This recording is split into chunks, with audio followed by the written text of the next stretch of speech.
Damn that girl!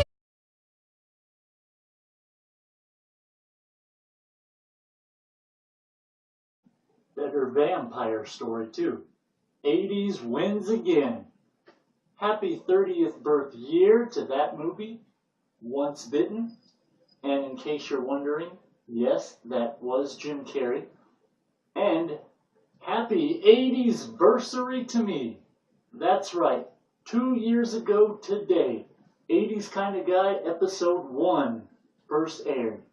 And now here we are with episode 57. And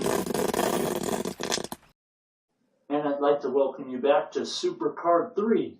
Before our battle of the vampire love stories, as you know, we began this Supercard last episode. First with our good friend Osborne sadly taking down his hero. Feel bad for Bieber because now that gay marriage is legal across the United States, old Biebs is smiling and dancing again. Paradise with me, you and girl. You don't have to roll the dice. Tell me what you really have on you for. Screw the other guys. You seem like the type to laugh and then leave and disappear right after the song. And in case you were wondering, no, that wasn't Jim Carrey. And the first part of Supercard 3 ended with a match for the ages, a match so worthy of Supercard status, a real-life battle in which Elvis took on Bon Jovi. And don't cry for Bon Jovi either, because since that battle with Elvis, they've pumped out 3 #1 albums. Now, as you know, tag team matches have been a staple of my Supercards.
Yo, VIP.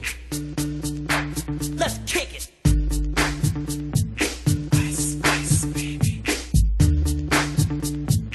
Ice, ice, baby. Can't touch this.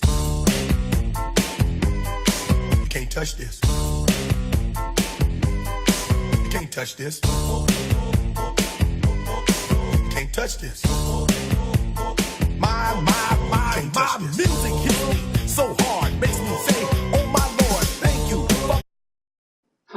Not really much of a match, right? But hey, you know what? The battle was made by the 2 songs that stole the 80s beats, like I said. And you know, as catchy as You Can't Touch This is, come on. He's Rick James, bitch. And Queen, easy victory for the 80s right here. She's a super freak, she's super freaking, yeah. Temptation sing. Silver freak, that girl is silver freak. And now for our best 2 out of 3 falls match.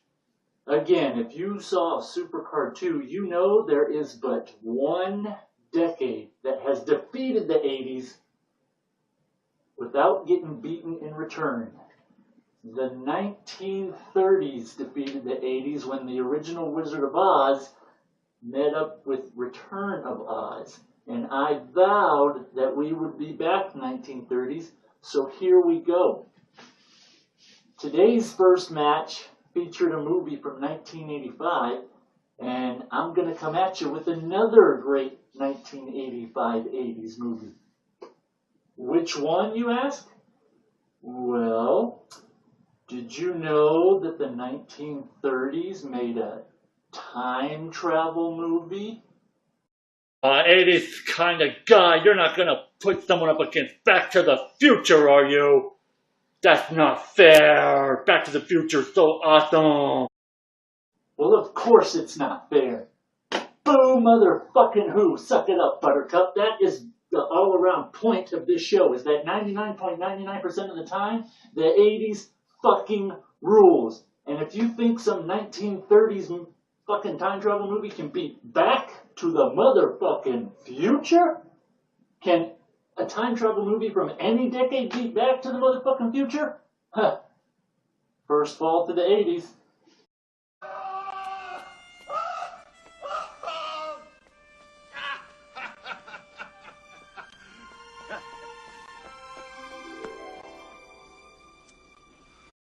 Give this same movie another chance. I'm going to compare it to 1989's Back to the Future 2 for the second fall. Now, obviously, this movie isn't as good as Back to the Future 2 either, but we're not going to compare it with how good the movie is. What we're going to do now is, because Back to the Future 2 was the one movie in the trilogy that actually made a lot of predictions about the future, much like this 1930s movie Time Travel did. So we're going to give it a fairer shot for the rubber match, because we got 1 and 1 for the 30s and the 80s.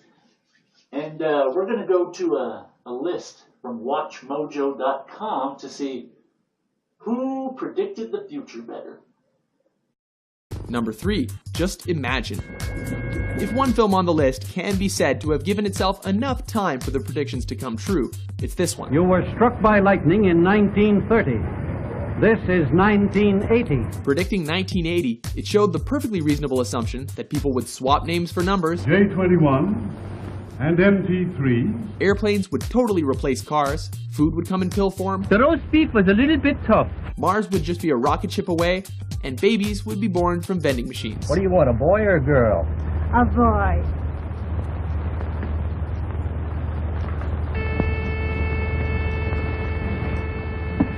Dang, so close.